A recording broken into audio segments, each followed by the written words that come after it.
यवतमाळमध्ये लाडकी बहीण योजनेचा हप्ता मिळालेला नाही, त्यामुळे महिला संतप्त झाल्या आहेत। संतप्त महिलांनी महिला आणि बालकल्याण विभागावर धडक दिली आहे। केवायसी प्रक्रिया पूर्ण करून हप्ते द्या, अन्यथा सर्वांसाठी योजना बंद करा। संतप्त महिलांनी आता अधिकाऱ्यांकडे अशी मागणी केली।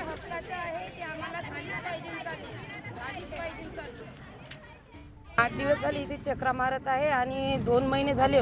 नोव्हेंबर आणि डिसेंबरचा महिना मला आलाच नाही। मी रोजमजुरी करनेवाली महिला आहे। माझ्याकडे माझ्या अकाउंटही खाली आहे। माझ्याकडे काहीच नाही, शेती नाही। माणूस 200 रुपये 300 रुपये कमावते आणि मी पण शेतीत जाते। माझ्या घरी मी एकटीच लाभ घेनेवाली असूनही मला तो लाभ मिळत नाही आहे।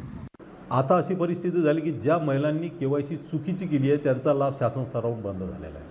त्याच्यामुळे बऱ्याचशा महिला दररोज आमच्याकडे 200-400 महिला आमच्या कार्यालयाकडे येत आहेत। आम्ही त्यांना समजावता की बा तुम्ही अर्ज द्या। त्यांचे आम्ही अर्ज घेत आहे की आमची केवायसी चुकल्यामुळे आमचा लाभ बंद झालेला आहे, असा अर्ज घेऊन आम्ही तो शासन स्तरावर पाठवत आहे। आणि आमच्या कार्यालयाकडूनही शासन स्तरावर महिला बाल विकास विभागाचे सचिव, महिला बाल विकास विभागाचे आमचे आयुक्त यांच्याकडे केवायसी पुन्हा सुरू करून या सर्वांना लाभ सुरू करण्याबाबत कारवाई सुरू आहे। एबीपी माझा, उघडा डोळे बघा नीट।